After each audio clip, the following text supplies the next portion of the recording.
ओम शान्ति। आज श्री कृष्ण जन्माष्टमी। श्री कृष्ण अर्थात् सम्पूर्ण मानव मात्रको एकमात्र श्रेष्ठ मानव,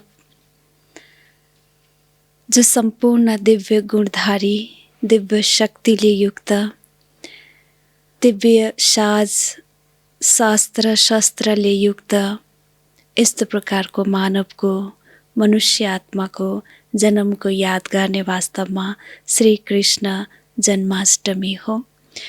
बाबाले हामीलाई यस्तो गीता ज्ञान प्रदान गरिरहनु भएको छ, जुन ज्ञानले हामी मनुष्य आत्मा दिव्य गुणले सम्पन्न एक देव आत्मा श्री कृष्ण समान बन्दछौँ बन्ने प्रयास र पुरुषार्थ गरिरहेका छौँ। त्यसैले स्थूल रूपमा बाबाले आज श्री कृष्ण जन्माष्टमीको याद पनि गरिरहनु भएको छ र हामीलाई फेरि त्यही दिव्य गुणधारी मानव बनाउने इशारा, चेतावनी र शिक्षा पनि दिइरहनु भएको छ। आज हामी सुन्नेछौँ प्यारे बाबाको अमृतवाणी, महावाणी, गीता ज्ञान, जुन ज्ञानले आत्मालाई श्री कृष्ण समान बनाउँछ। आज छ 2079 भाद्र 3 गते शुक्रबार, तदनुसार 19/8/2022। बाबाले सारमा बताउनु भएको छ, मिठे बच्चे, अहिले तिमीलाई सारा विश्वको आदि मध्य अन्त्यको ज्ञानको प्रकाश मिलेको छ। ज्ञानलाई बुद्धिमा राखेर तिमी सदा हर्षित रहने गर। मिठे बच्चे, अहिले तिमीलाई सारा विश्वको आदि मध्य अन्त्यको ज्ञानको प्रकाश मिलेको छ। ज्ञानलाई बुद्धिमा राखेर तिमी सदा हर्षित रहने गर। यस्तो किसिमको ज्ञानको प्रकाश, ज्ञान अर्थात् प्रकाश अर्थात् उज्यालो अर्थात् रोशनी, बाबाले हामीलाई त्यही प्रकाश दिनुभएको छ। आदि मध्य अन्त्यलाई हेर्नको लागि यस्तो ज्ञानलाई बुद्धिमा राख्छौँ भने जहाँ उज्यालो हुन्छ त्यहाँ सधैँ खुसी नै खुसी हुन्छ। त्यसैले बाबा भन्नुहुन्छ यसलाई बुद्धिमा राखेर सदा हर्षित रहने गर।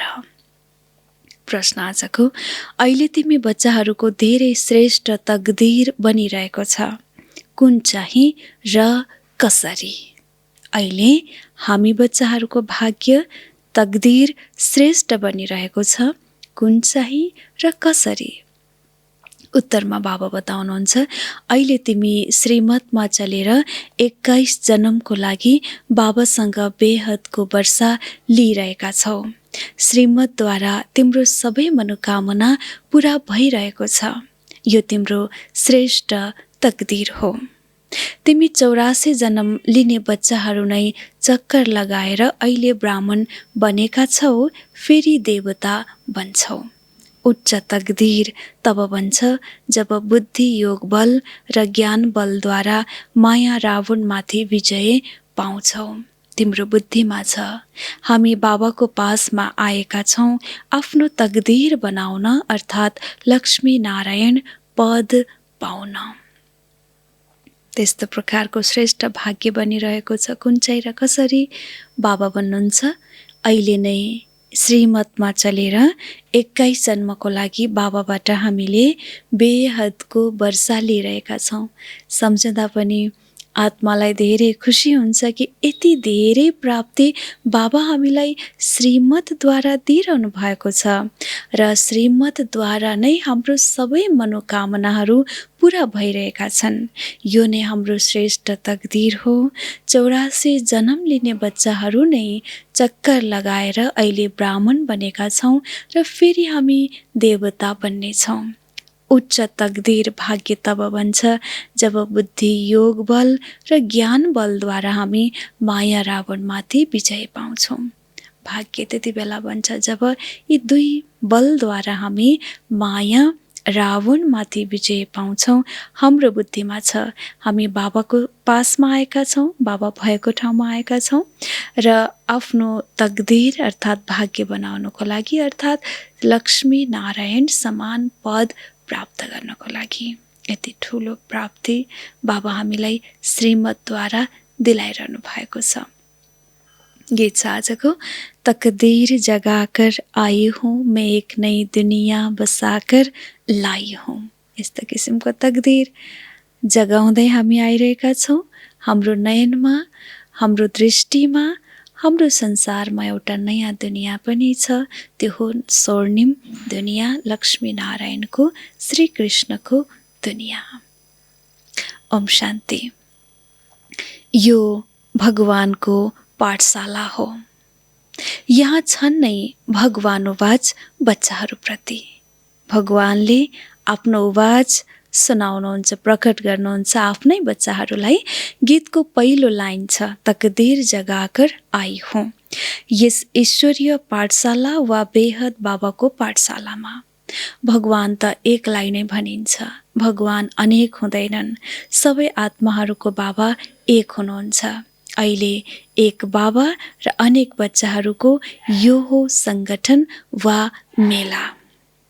ज्ञान सागर र ज्ञान नदीहरू, अहिलेको यस्तो मेला हो जहाँ ज्ञान सागर र ज्ञान नदीहरू मिलिरहेका छन्।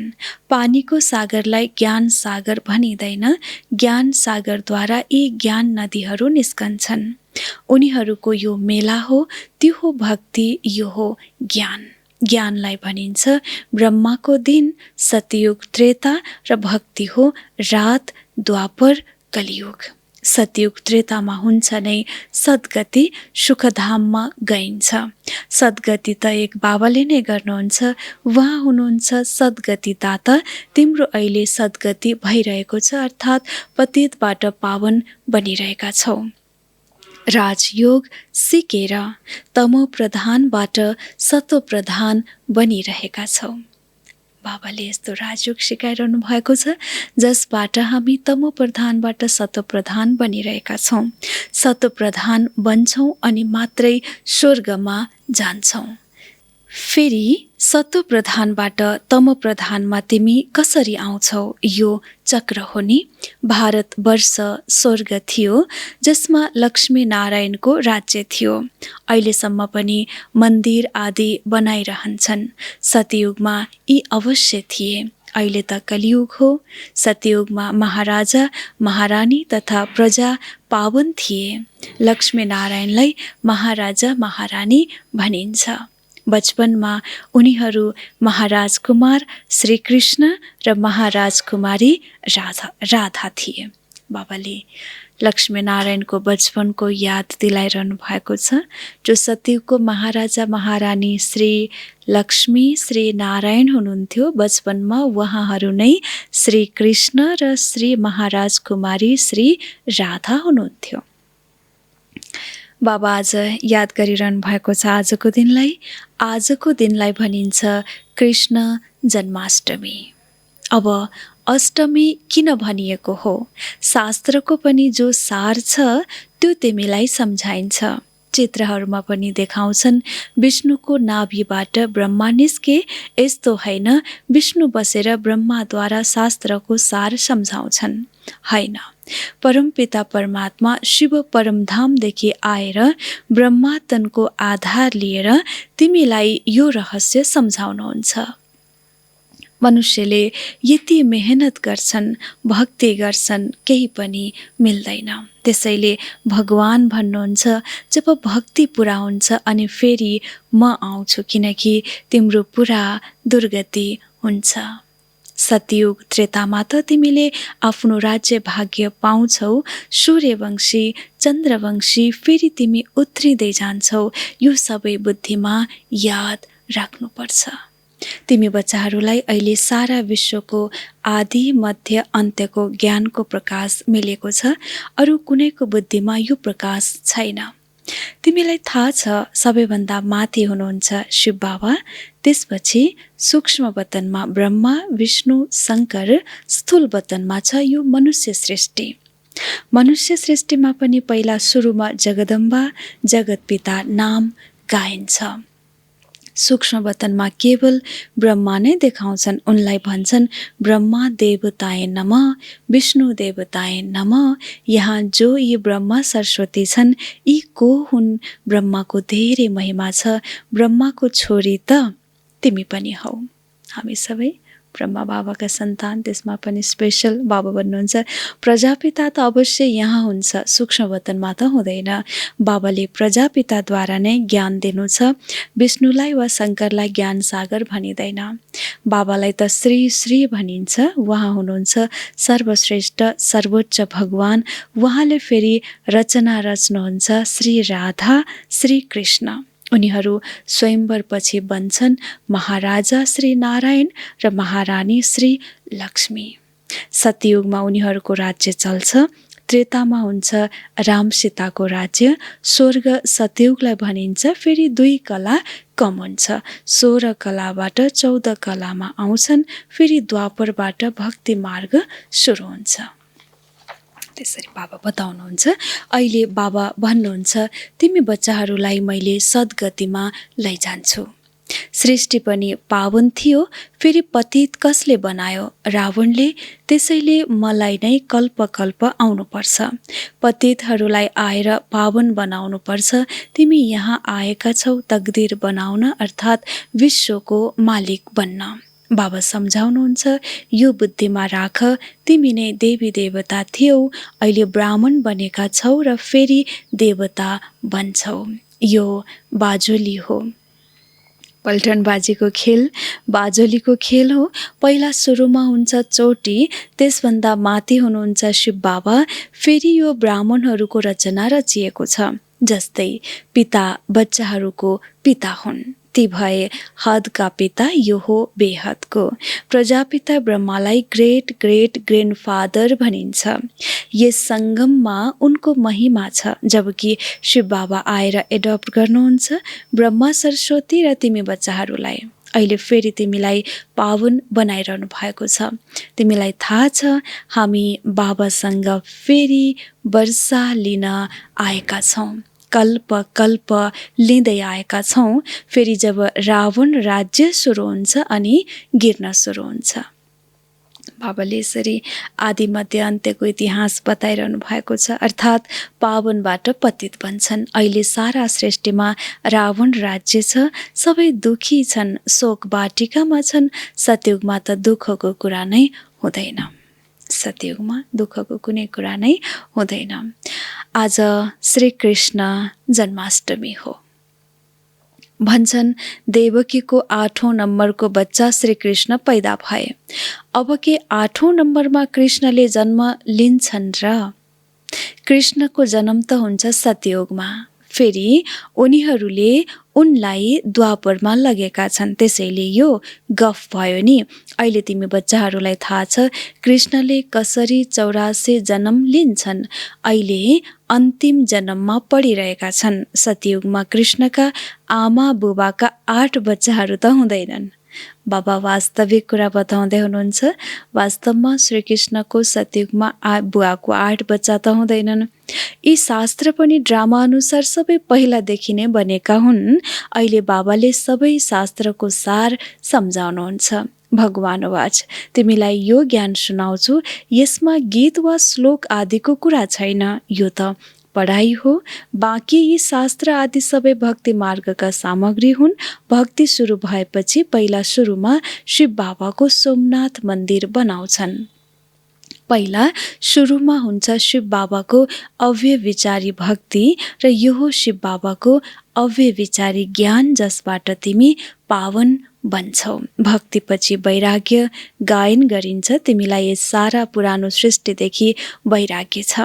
पुरानो सृष्टि अवश्य विनाश भएर फेरि नयाँ स्थापना हुन्छ।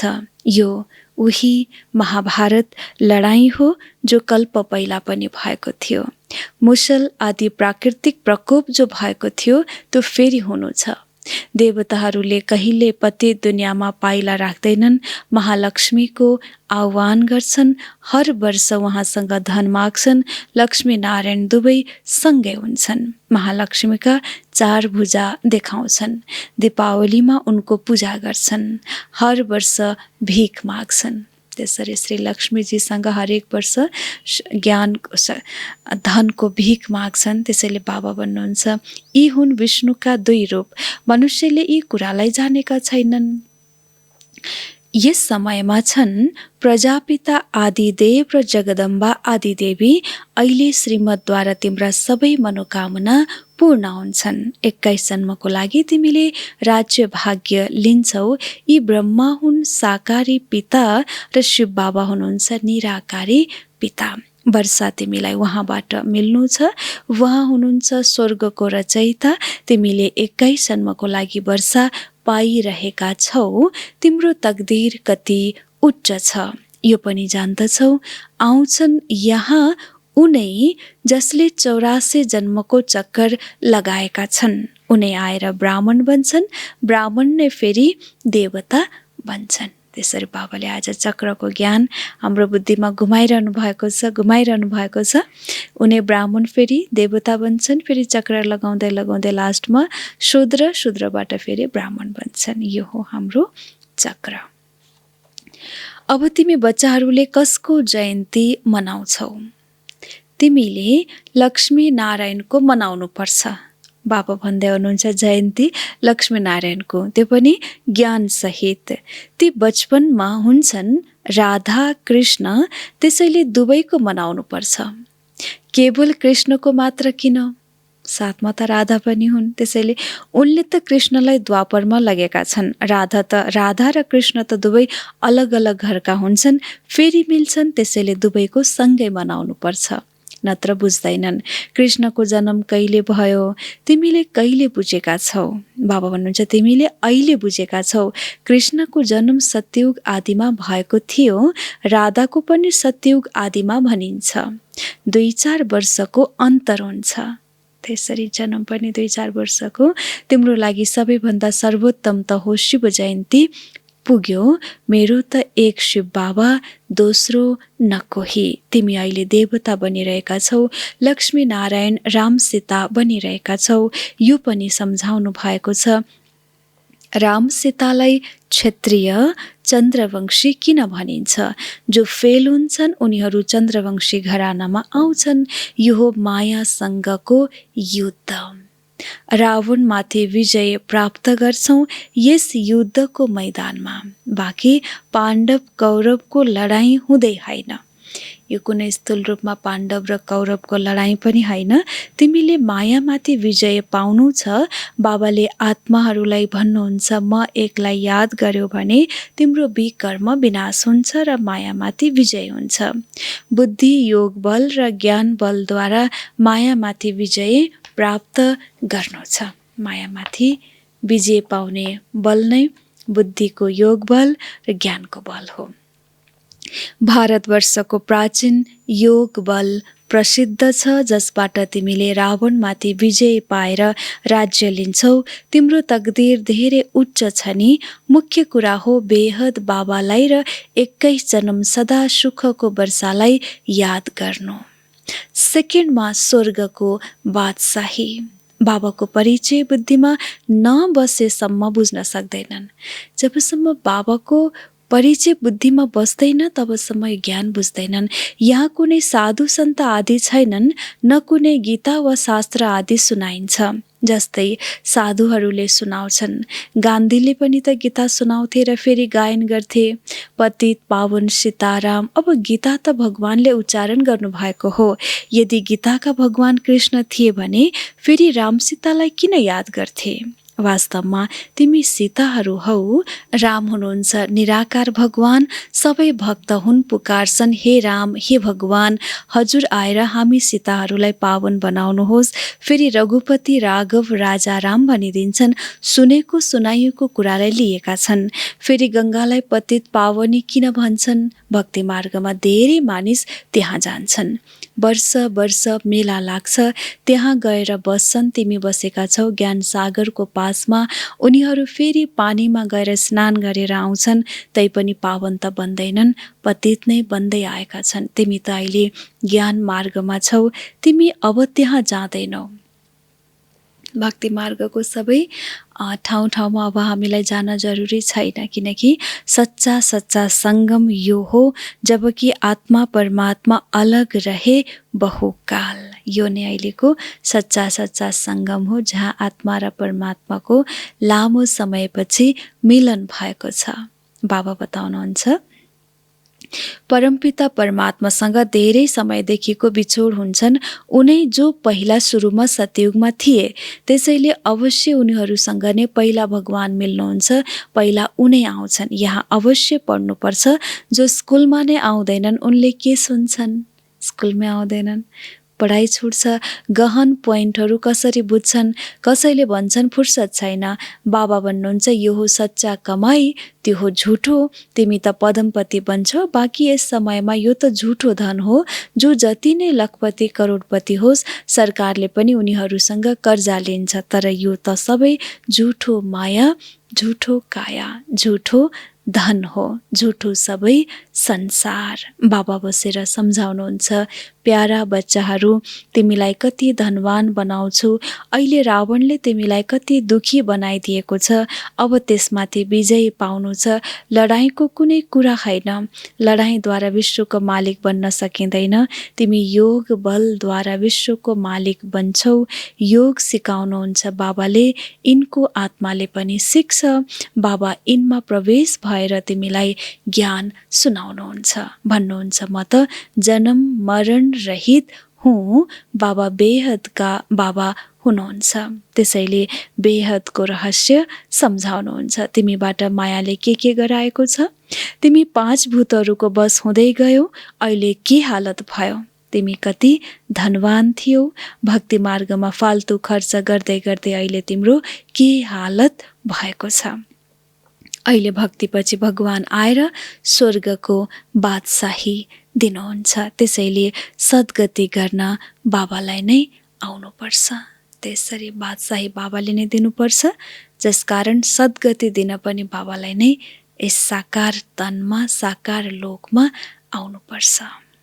अच्छा, मिठे मिठे सिकिलधे बच्चाहरूप्रति माता-पिता बाप-दादाको याद प्यार एवं गुड मर्निङ। रुहानी बाबाको रुहानी बच्चाहरूलाई नमस्ते। हामी रुहानी बच्चाहरूको रुहानी बाबालाई याद प्यार, गुड मर्निङ एवं नमस्ते बाबा, नमस्ते। सुन्यौं श्री कृष्ण जन्माष्टमीको विशेष अवसरमा प्यारे बाबाको महावाणी। अगाडि सुन्नेछौँ आज धारणाको लागि मुख्य सार नम्बर 1 मा बाबा बताउनुहुन्छ, पदमा पदमपति बन्नको लागि सच्चा कमाई गर्नु छ। पढाइमा समय नभएको बहाना गर्नु हुँदैन। यस्तो होइन पढाइको लागि फुर्सद छैन, सधैँ अवश्य पढ्नुपर्छ। यो पढाइ यस्तो पढाइ हो, एक दिन मिस हुन्छ, धेरै गहन रहस्य छोड्छ। त्यसैले फुर्सद निकालेर कुनै बहाना नबनाइकन अवश्य पनि पढाइलाई पढ्नुपर्छ। 2 नम्बर, एक बाबाको अव्यभिचारी यादमा रहेर आत्मालाई सत्वप्रधान बनाउनु छ। मेरो त एक शिव बाबा, दोस्रो न कोही, यही पाठ पक्का गर। बाबाको याद नै अव्यभिचारी र सच्चा याद हो। यही यादले नै आत्मालाई सत्वप्रधान बनाउँछ। त्यसैले यही स्लोगन याद राख्ने, मेरो त एक शिव बाबा, दोस्रो न कोही। यो पाठलाई पक्का गर भन्नुहुन्छ बाबा। आजको बाबाको वरदान रहेको छ, सदा एक बाबाको स्नेहमा समाहित भएर सर्व प्राप्तिमा सम्पन्न एवं सन्तुष्ट भव। जुन बच्चाहरू सदा एक बाबाको स्नेहमा समाहित भएका हुन्छन्, बाबा उनीहरूबाट अलग हुनुहुन्न र उनीहरू बाबासँग अलग हुँदैनन्। हर समय बाबाको स्नेहको रिटर्नमा सर्व प्राप्तिले सम्पन्न र सन्तुष्ट रहन्छन्। त्यसैले उनीहरूलाई अरू कुनै पनि प्रकारको सहाराले आकर्षित गर्न सक्दैन। स्नेहमा समाहित आत्मा सदा सर्व प्राप्ति सम्पन्न हुने भएकाले सहजै एक बाबा, दोस्रो न कोही यस अनुभूतिमा रहन्छन्। समाहित आत्माहरूको लागि एक बाबा नै संसार हुन्छ। एक बाबाको स्नेहमा समाहित भएर सर्व प्राप्ति सम्पन्न एवं सन्तुष्ट भव। प्यारे बाबाको आजको लागि विशेष वरदान रहेको छ। जो बच्चा बाबाको यादमा समाहित हुन्छन् उनीहरूबाट न त बाबा नै अलग हुनुहुन्छ, न त बच्चाहरू नै बाबाबाट अलग हुन्छन्। उनीहरू सदैव स्नेहको रिटर्नमा सर्वप्राप्तिले सम्पन्न हुन्छन् र सन्तुष्ट पनि। उनीहरूलाई कुनै प्रकारको बाहिरी सहाराले आकर्षित गर्दैन र उनीहरू सहजै प्राप्ति सम्पन्न हुने भएकाले एक बाबा दोस्रो न कोही, यही स्मृति र यही अवस्थामा रहन्छन्, अनुभूतिमा रहन्छन् र यसरी एक बाबाको समाहित, बाबाको यादमा समाहित, स्नेहमा समाहित आत्माहरूको लागि केवल एक बाबा नै सर्व संसार हुन पुग्छ। त्यसैले बाबा आज बाबालाई संसार बनाउनेवाला, बाबालाई नै आफ्नो दुनियाँ, बाबालाई नै आफ्नो भविष्य सबै चिज बनाउनेवाला सम्पन्न एवं सन्तुष्ट भव, यो किसिमको विशाल वरदान बाबाले आज दिइरहनु भएको छ। स्लोगन छ आजको, हदको मान सानका पछि दौडनुको सट्टा स्वमानमा रहनु नै श्रेष्ठ शान हो। हदको मान सानको पछि दौडिनुको सट्टा आफ्नो स्वमानमा रहनु नै सच्चा सच्चा आत्माको श्रेष्ठ शान हो। त्यसरी बाबा आफ्नो शानमा रहनको लागि बताउनुहुन्छ, हदको मान सानको पछि भाग्नुको सट्टा योभन्दा श्रेष्ठ कार्य हो आत्माको आफ्नै स्वमानमा रहनु। प्यारे बाबाले आज हामीलाई धेरै खुसीको खजाना प्रदान गर्नुभयो। हामी हर्षित त्यति बेला रहन्छौँ जब बुद्धिमा ज्ञानको स्मृति रहन्छ, आदि मध्य अन्त्यको ज्ञानको प्रकाश हामीलाई मिलेको छ। यसलाई जति बुद्धिमा घुमाउँछौँ त्यति नै हामी सधैँ हर्षित रहन्छौँ। बाबा भन्नुहुन्छ, हामी बच्चाहरूको श्रेष्ठ तकदिर अहिले कसरी र कुन चाहिँ बनेको छ त भन्दा, अहिले नै हामी श्रीमतमा चलेर 21 जन्मको प्राप्ति लिइरहेका छौँ र यही बाबाको श्रीमतद्वारा नै हाम्रो सबै कामनाहरू, सबै मनोकामनाहरू पुरा भइरहेको छ। यो नै हाम्रो श्रेष्ठ र ठुलो तकदिर हो। 84 जन्म लिने बच्चाहरू नै यसको चक्करमा आएर अहिले हामी ब्राह्मण बनेका छौँ। हामी नै देवता बन्छौँ। हाम्रो उच्च तकदिर बन्छ कति बेला भन्दा, जति बेला बुद्धि योग बल र ज्ञान बलद्वारा हामी रावणमाथि विजय पाउँछौँ। रावणमाथि विजय प्राप्त गर्नको लागि एउटा त बुद्धिको योग बल, अर्को ज्ञानको बल। अब हाम्रो बुद्धिमा छ, हामी बाबासँग आएका छौँ आफ्नो तकदिर बनाउन र लक्ष्मीनारायणको समान उच्च पद पाउनको लागि। त्यसरी बाबा हाम्रो श्रेष्ठ तकदिर पनि अहिले बनाइरहनु भएको छ। आज निकै सुन्दर गीत पनि रहेको छ, मुरलीसँग मिल्दोजुल्दो। बाबा भन्नुहुन्छ, तकदीर, आजको गीत, तकदीर जगाकर आई हूँ मैं एक नई दुनिया बसाकर लाई हूँ। हामी सबैको आँखामा एउटा नयाँ दुनिया सजिएको छ र हामी आफ्नो पनि भाग्य जगाएर आएका छौँ। अन्यको भाग्यलाई पनि जगाउनको लागि हामी निमित्त बनेका छौँ। यस प्रकारको चिन्तन आज दिनभर हामी गर्नेछौँ। हाम्रो नयनमा, हाम्रो चयनमा, हाम्रो चलनमा छ एउटा नयाँ स्वर्णिम दुनिया, त्यो हो श्रीकृष्णको दुनिया। आज श्रीकृष्ण जन्माष्टमी, आजको दिनको विशेष उपलक्ष्यमा यहाँहरू सम्पूर्णमा हार्दिक हार्दिक शुभकामना एवं बधाई छ। ओम शान्ति।